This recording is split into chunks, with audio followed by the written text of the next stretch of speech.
मनोजवं मारुततुल्यवेगं जितेन्द्रियं बुद्धिमतां वरिष्ठं वातात्मजं वानरयूथमुख्यं श्रीरामदूतं ಶಿರಸಾ ನಮಾಮಿ. ಯಾವುದೇ ಕಷ್ಟ ಇರಲಿ, ಯಾವುದೇ ದುಃಖವಿರಲಿ, ಹನುಮಂತನ ಆಶೀರ್ವಾದದಿಂದ ಎಲ್ಲ ಸರಿ ಹೋಗುತ್ತೆ. ಶನಿ ಕಾಟ ಅಥವಾ ಸಾಡೆ ಸಾತಿ ಇದ್ರೂ ಕೂಡ ಹನುಮಂತನ ನೆನಿಬೇಕು ಅಂತ ಹೇಳ್ತಾರೆ. ಆದರೆ ಹನುಮಂತನಿಗೆ ಮತ್ತೆ ಈ ಶನೀಶ್ವರನಿಗೆ ಏನು ಸಂಬಂಧ?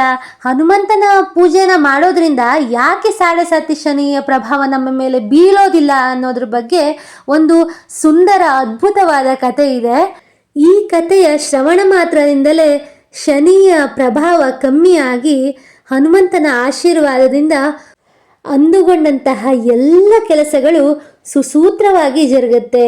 ಬನ್ನಿ ತಡ ಮಾಡದೆ ಕಥೆಯನ್ನು ಕೇಳೋಣ, ನಂತರ ಮಂತ್ರವನ್ನು ಆಲಿಸೋಣ. ಪುರಾಣ ಕಾಲದಲ್ಲಿ ಲಂಕಾಧೀಶ್ವರ ರಾವಣನು ತ್ರಿಲೋಕಗಳನ್ನು ಗೆದ್ದ ನಂತರ ಅಪಾರ ಅಹಂಕಾರಕ್ಕೆ ಒಳಗಾಗ್ತಾನೆ. ತಾನೇ ಶ್ರೇಷ್ಠ ಅಂತ ಬೀಗ್ತಾನೆ. ದೇವತೆಗಳು, ಋಷಿಗಳು, ಗ್ರಹಗಳು ಎಲ್ಲರನ್ನೂ ತನ್ನ ಅಧೀನದಲ್ಲಿ ಇಟ್ಟುಕೊಳ್ಳಬೇಕು ಅಂತ ಬಯಸ್ತಾನೆ. ಆದರೆ ಬ್ರಹ್ಮಜ್ಞಾನಿಯಾದಂತಹ ರಾವಣನಿಗೆ ತಿಳಿದಿತ್ತು, ಶನಿಯ ದೇವರ ದೃಷ್ಟಿ ಯಾರ ಮೇಲೆ ಬೀಳುತ್ತದೆಯೋ ಅವರಿಗೆ ದುಃಖ ತಪ್ಪದೇ ಬರುತ್ತದೆ. ತನ್ನ ಮೇಲೆ ಶನಿಯ ದೃಷ್ಟಿ ಬೀಳಬಾರದೆಂದು ಶನಿದೇವರನ್ನ ಲಂಕೆಗೆ ಕರೆಸಿ ಬಂಧಿಸ್ತಾನೆ. ರಾವಣನು ಶನಿದೇವರನ್ನ ಸಾಮಾನ್ಯವಾಗಿ ಬಂಧಿಸಿರಲಿಲ್ಲ. ಲಂಕೆಯ ಅರಮನೆಯ ಮೆಟ್ಲಿನ ಕೆಳಗೆ ಬಂಧಿಸ್ತಾನೆ. ಅದು ಹೇಗೆ ಅಂದರೆ ತಲೆಯನ್ನು ಕೆಳಗಾಗಿಸಿ, ಅಂದರೆ ಕಣ್ಣುಗಳು ನೆಲದತ್ತ ಇರುವಂತೆ ಮಾಡಿ ಶನಿದೇವರನ್ನು ಬಂಧಿಸ್ತಾನೆ. ಯಾಕೆಂದರೆ ಶನಿದೇವರ ದೃಷ್ಟಿ ಅಲ್ಲಿ ಬೀಳಬಾರದು ಅಂತ. ಈ ರೀತಿಯಾಗಿ ರಾವಣನು ಕರ್ಮಫಲದ ಆತ ಶನೇಶ್ವರನನ್ನು ಕಟ್ಟಿ ಹಾಕಿದರೂ ಕೂಡ ಅವನು ಕುಪಿತನಾಗಲಿಲ್ಲ. ರಾವಣನಿಗೆ ಶಪಿಸಲೂ ಇಲ್ಲ, ಮೌನವಾಗಿ ಎಲ್ಲವನ್ನು ಸಹಿಸಿಕೊಳ್ತಾನೆ. ಕರ್ಮಕ್ಕೆ ತಕ್ಕ ಫಲ ದೊರೆಯುತ್ತೆ ಅಂತ ಆತನಿಗೆ ಚೆನ್ನಾಗಿ ತಿಳಿದಿರುತ್ತೆ. ಇನ್ನೊಂದು ಕಡೆ ಸೀತೆಯ ಮೇಲೆ ಮನಸ್ಸಾಗಿದ್ದಂತಹ ರಾವಣನು ಸೀತೆಯನ್ನು ಅಪಹರಿಸಿ ಲಂಕೆಗೆ ಕರೆತರ್ತಾನೆ. ಹೀಗೆ ಲಂಕೆಗೆ ಬಂದ ಸೀತೆಯನ್ನು ಮರಳಿ ಕರೆದುಕೊಂಡು ಹೋಗೋದಕ್ಕೆ ರಾಮನು ಬಂದಾಗ ಹನುಮಂತನು ಜೊತೆಗೂಡಿ ನಿಂತಿರ್ತಾನೆ. ನಂತರ ಹನುಮಂತನು ಸಾಗರವನ್ನು ದಾಟಿ ಲಂಕೆಗೆ ಆಗಮಿಸ್ತಾನೆ. ಸೀತೆಗೆ ಚೂಡಾಮಣಿಯನ್ನು ತೋರಿಸಿ ತಾನು ರಾಮನ ಭಕ್ತ ಅಂತ ಸಾಬೀತು ಮಾಡಿದ ನಂತರ ಅಲ್ಲಿ ಇರುವಂತಹ ರಾಕ್ಷಸರು ಹನುಮಂತನನ್ನ ಬಂಧಿಸಿ ಲಂಕೆಯ ನ್ಯಾಯಾಲಯಕ್ಕೆ ಕರೆದೊಯ್ತಾರೆ. ಲಂಕೆಯ ನ್ಯಾಯಾಧೀಶನಾದ ರಾವಣನು ಹನುಮನ ಬಾಲಕ್ಕೆ ಬೆಂಕಿ ಹಚ್ಚಿ ಅಂತ ಆದೇಶವನ್ನು ನೀಡ್ತಾನೆ. ನಂತರ ಹನುಮಂತನು ತನ್ನ ಬಾಲದಿಂದ ಇಡೀ ಲಂಕೆಗೆ ಬೆಂಕಿಯನ್ನು ಹೊತ್ತಿಸ್ತಾನೆ. ಸ್ವರ್ಣ ಲಂಕೆಯು ಕರಗೋದಿಕ್ಕೆ ಶುರುವಾಗುತ್ತೆ. ಇನ್ನೊಂದು ಕಡೆ ಮೆಟ್ಟಿಲ ಕೆಳಗಡೆ ಕಟ್ಟಿ ಹಾಕಿದ್ದ ಶನೇಶ್ವರನನ್ನು ಹನುಮಂತ ಗಮನಿಸ್ತಾನೆ. ಹನುಮಂತನನ್ನು ನೋಡಿ ಅಗ್ನಿಯ ತಾಪದಿಂದ ಶನೇಶ್ವರನು ಮೊದಲ ಬಾರಿಗೆ ಮೊರೆ ಇಟ್ಟರು. ಹೇ ವಾಯುಪುತ್ರ ಹನುಮಂತ, ನಾನು ಶನೇಶ್ವರ, ರಾವಣನಿಂದ ಬಂಧಿತನಾಗಿದ್ದೇನೆ, ದಯವಿಟ್ಟು ನನ್ನನ್ನು ರಕ್ಷಿಸು ಅಂತ ಹನುಮಂತನಲ್ಲಿ ಶನೇಶ್ವರರು ಮೊರೆ ಇಡ್ತಾರೆ. ಅದನ್ನು ನೋಡಿದಂತಹ ಹನುಮಂತನಿಗೆ ಮಹದಾಶ್ಚರ್ಯವಾಗುತ್ತೆ. ದೇವರು ಕೂಡ ಬಂಧಿತರಾಗಬಹುದು ಎಂಬಂತಹ ಸತ್ಯವನ್ನು ಹನುಮಂತನು ಅರಿತಾನೆ. ತಕ್ಷಣ ಶನಿದೇವರನ್ನ ಹನುಮಂತ ಬಿಡುಗಡೆ ಮಾಡ್ತಾನೆ. ರಾವಣನ ಬಂಧನದಿಂದ ಬಿಡುಗಡೆಯಾದಂತಹ ಶನಿದೇವರು ಹನುಮಂತನಿಗೆ ಕೈ ಜೋಡಿಸ್ತಾರೆ ಮತ್ತು ಭಕ್ತಿಯಿಂದ ಹೇಳ್ತಾರೆ, ನೀನು ನನಗೆ ಮುಕ್ತಿಯನ್ನು ನೀಡಿದೆ, ಇದಕ್ಕೆ ಪ್ರತಿಯಾಗಿ ನಾನು ನಿನಗೆ ಒಂದು ವರವನ್ನು ನೀಡ್ತಾ ಇದ್ದೇನೆ ಅಂತ ಹೇಳ್ತಾರೆ. ಶನಿದೇವರು ಈ ರೀತಿಯಾಗಿ ವರವನ್ನು ಕೊಡ್ತಾನೆ, ನನ್ನ ದೋಷ ಕಾಲದಲ್ಲಿ ನಾನು ಯಾರ ಮೇಲೆ ನಾನು ಕಷ್ಟ ತರುತ್ತೇನೋ ಅವರು ಹನುಮಂತನ ಭಕ್ತರಾಗಿದ್ದರೆ ಅವರಿಗೆ ನಾನು ಕಿರುಕುಳವನ್ನು ನೀಡೋದಿಲ್ಲ ಅಂತ. ಅಂದರೆ ಸಾಡೆ ಸಾತಿ, ಅಷ್ಟಮ ಶನಿ, ಶನಿ ಮಹಾದಶೆ ಇವು ಯಾವುದೇ ಇದ್ದರೂ ಹನುಮಂತರ ಭಕ್ತರಿಗೆ ರಕ್ಷಣೆ ಸಿಗುತ್ತೆ ಅಂತ ಶನೇಶ್ವರರು ಮಾತನ್ನು ಕೊಡ್ತಾರೆ, ವರವನ್ನು ಅನುಗ್ರಹಿಸ್ತಾರೆ. ತದನಂತರದ ದಿನಗಳಲ್ಲಿ ಶನೇಶ್ವರನ ದೋಷ ಅಥವಾ ಸಾಡೆ ಸಾತಿ ಏನೇ ಇದ್ದರೂ ಕೂಡ ಹನುಮಂತನ ಆರಾಧನೆಯಿಂದ ಎಲ್ಲವೂ ಸಮಾಪ್ತಿಯಾಗುತ್ತೆ. ಹನುಮಾನ್ ಚಾಲೀಸ, ಬಜರಂಗ ಬಾಣ, ರಾಮನಾಮ ಸ್ಮರಣೆ ಇಂಥವುಗಳನ್ನೆಲ್ಲ ಆರಾಧಿಸಿದರೆ ಶನಿಯ ಪ್ರಭಾವ ಇರುವುದೇ ಇಲ್ಲ. ಇಂತಹ ಪರಾಕ್ರಮಿ ಪರಮಭಕ್ತರಾದಂತಹ ಹನುಮಂತನ ನಾಮಸ್ಮರಣೆ ನಾಮಜಪವನ್ನು ಮಾಡೋದ್ರಿಂದ ಬಾಳಿನಲ್ಲಿ ಸುಖವು ಮಾತ್ರ ನಮ್ಮ ಪಾಲಿಗೆ ಇರುತ್ತೆ ಅಂತ ಹೇಳಬಹುದು. ಈಗ ಹನುಮನ ಮಂತ್ರವನ್ನು ಆಲಿಸೋಣ. ಓಂ ಪವನಪುತ್ರಾಯ ನಮಃ.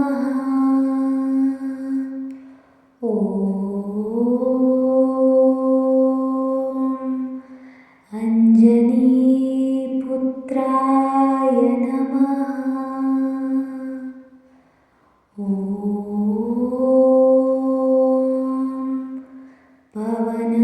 ಪವನಪುತ್ರಾಯ ನಮಃ.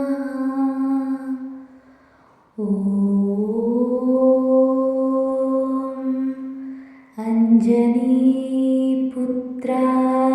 ನಮಃ.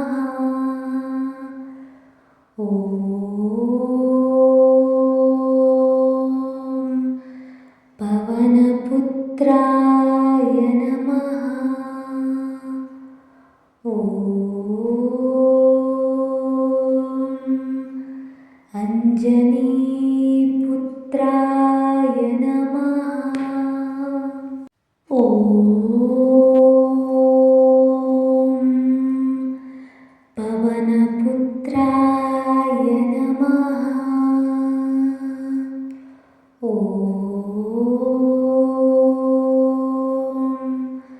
ಅಂಜನೀಪುತ್ರಾಯ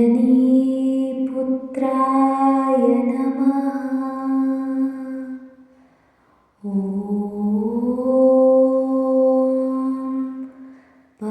ಪವನಪುತ್ರಾಯ ನಮಃ.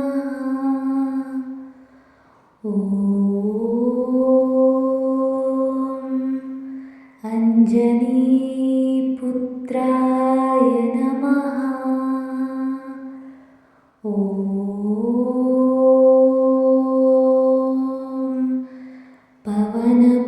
ಪವನಪುತ್ರಾಯ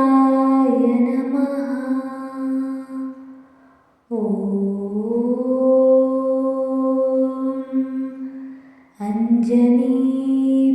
ಅಂಜನೀಪುತ್ರಾಯ ನಮಃ.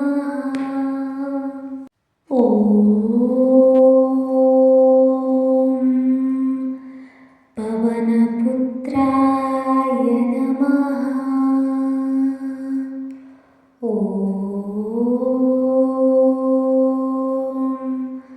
ಅಂಜನೀಪುತ್ರಾಯ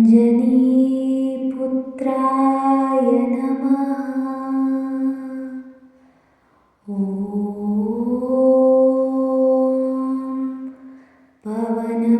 ಪವನಪುತ್ರಾಯ ನಮಃ.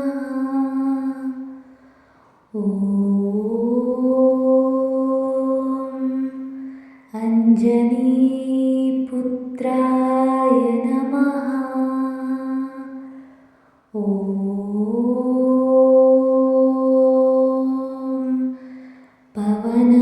ಪವನಪುತ್ರಾಯ ನಮಃ.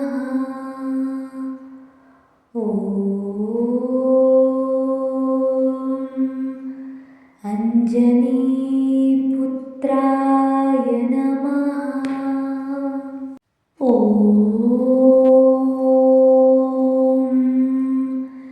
ಪವನಪುತ್ರಾಯ ನಮಃ.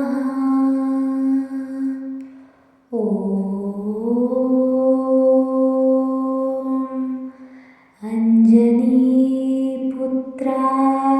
ನಮಃ.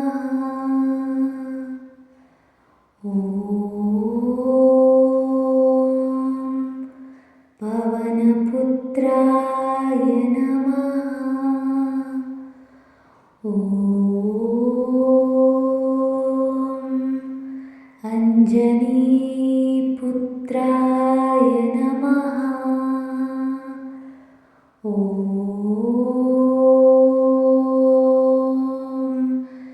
पवनपुत्राय नमः। ॐ अंजनीपुत्राय नमः। ॐ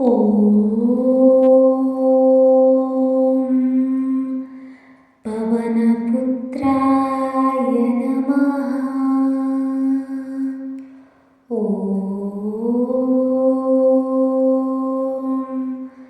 अंजनीपुत्राय नमः। ॐ पवनपुत्राय नमः। ॐ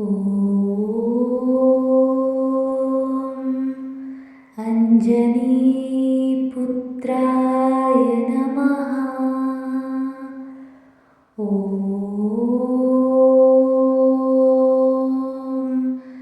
पवनपुत्राय नमः। ॐ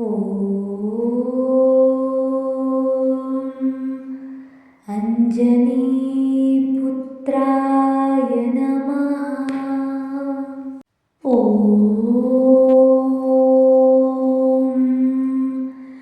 पवनपुत्राय नमः। ॐ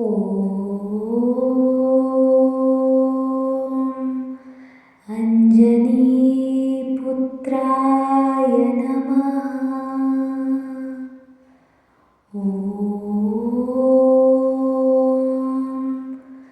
पवनपुत्राय नमः।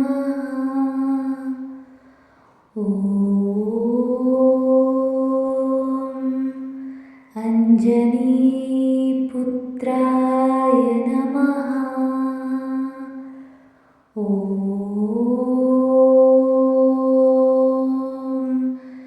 पवनपुत्राय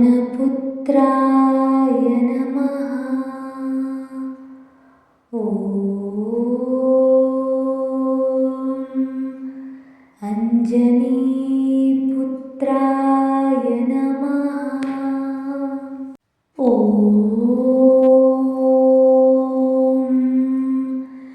पवनपुत्राय नमः। ॐ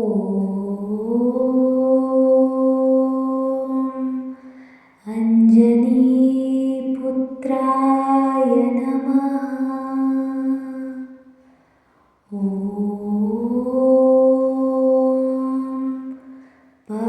पवनपुत्राय नमः। ॐ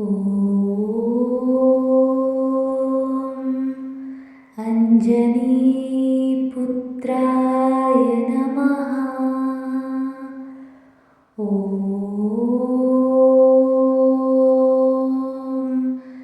पवनपुत्राय नमः।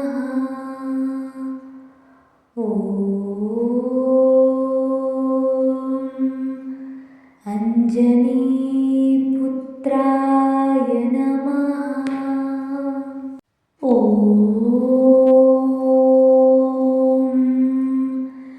पवनपुत्राय नमः। ॐ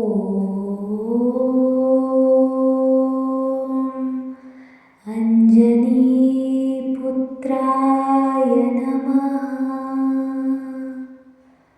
ॐ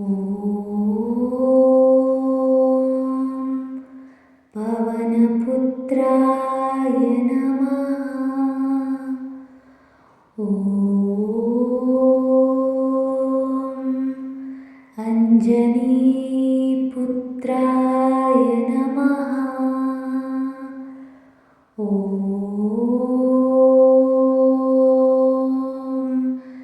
पवनपुत्राय नमः। ॐ अंजनीपुत्राय नमः।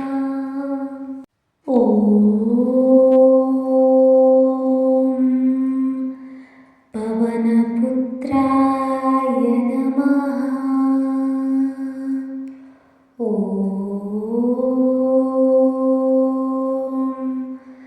अंजनीपुत्राय नमः। ॐ पवनपुत्राय नमः। ॐ अंजनीपुत्राय नमः। ॐ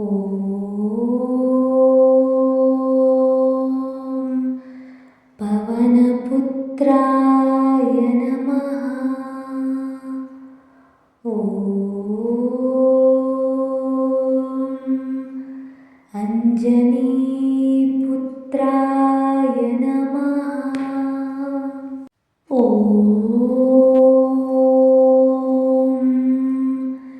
पवनपुत्राय नमः। ॐ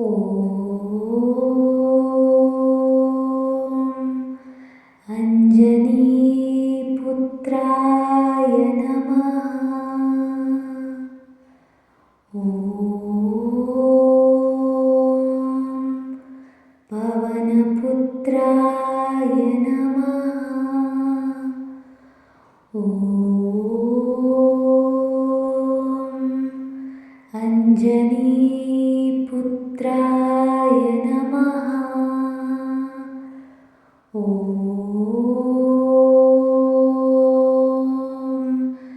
पवनपुत्राय नमः।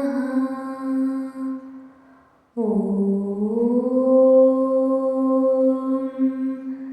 अंजनीपुत्राय नमः। ॐ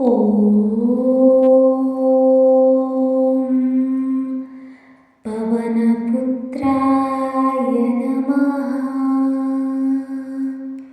ॐ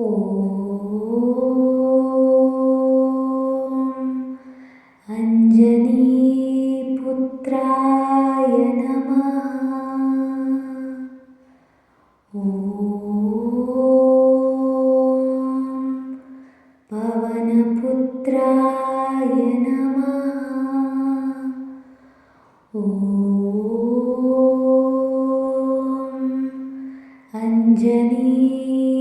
अंजनीपुत्राय नमः।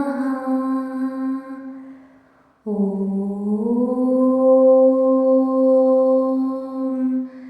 पवनपुत्राय नमः। ॐ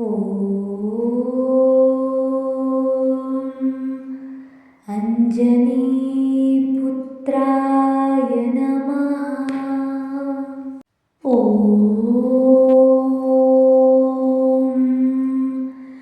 पवनपुत्राय नमः। ॐ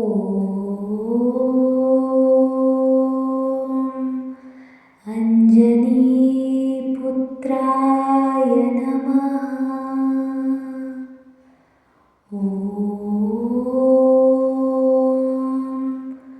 पवनपुत्राय नमः। ॐ अंजनीपुत्राय नमः। ॐ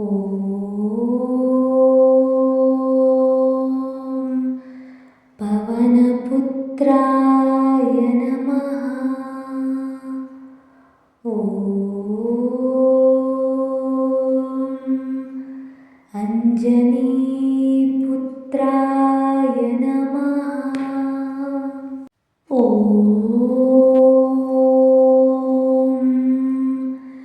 पवनपुत्राय नमः। ॐ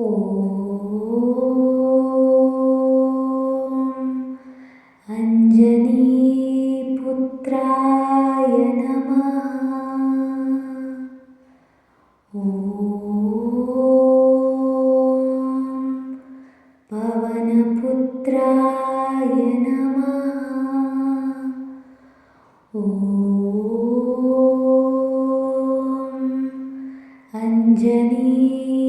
अंजनीपुत्राय नमः। ॐ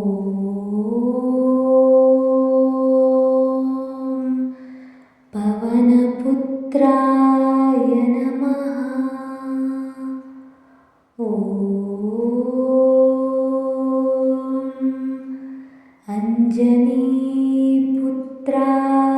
नमः। ॐ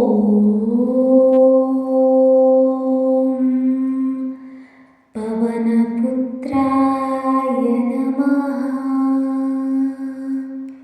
ॐ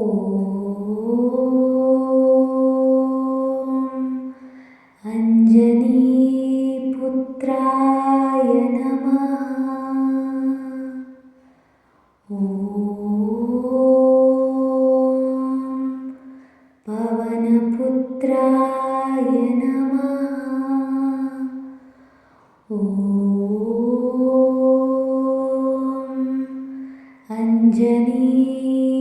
अंजनीपुत्राय नमः। ॐ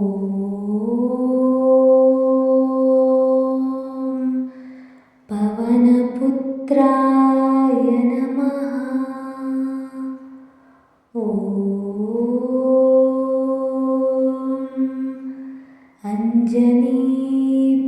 अंजनीपुत्राय नमः। ॐ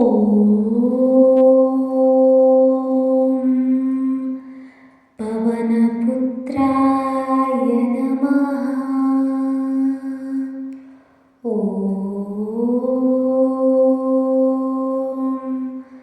अंजनीपुत्राय नमः। ॐ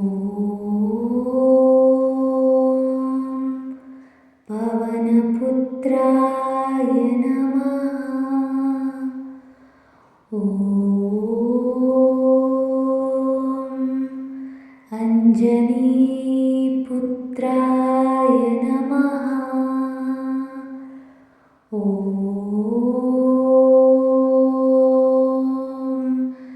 पवनपुत्राय नमः। ॐ अंजनीपुत्राय